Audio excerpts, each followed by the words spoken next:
10 March হতে যাওয়া ৮৩ উপজেলা নির্বাচনের শেষ মুহূর্তের প্রচার প্রচারণা জমে উঠেছে দেশের বিভিন্ন জায়গায়। তা শেষ হচ্ছে রাত 12টায়। এদিকে তৃতীয় ধাপের উপজেলা নির্বাচনে দেশের বিভিন্ন জায়গায় প্রার্থীদের প্রতীক বরাদ্দ দেওয়া হয়েছে আজ। রাজশাহীর ৮টি উপজেলা নির্বাচনে শেষ মুহূর্তের প্রচারণায় ব্যস্ত প্রার্থীরা। সকাল থেকে রাত পর্যন্ত ভোটারদের দাঁড়ে দাঁড়ে ছুটছেন তারা।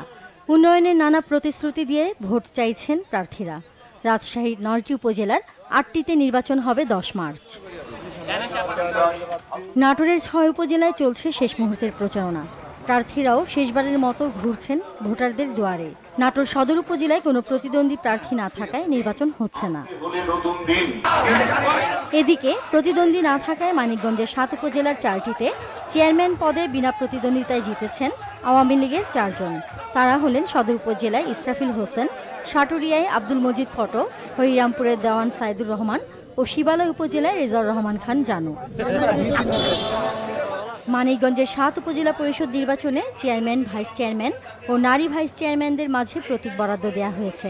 জেলা প্রশাসন কার্যালয়ে সকাল 10টা থেকে দুপুর 1টা পর্যন্ত এই প্রতীক দেওয়া হয়।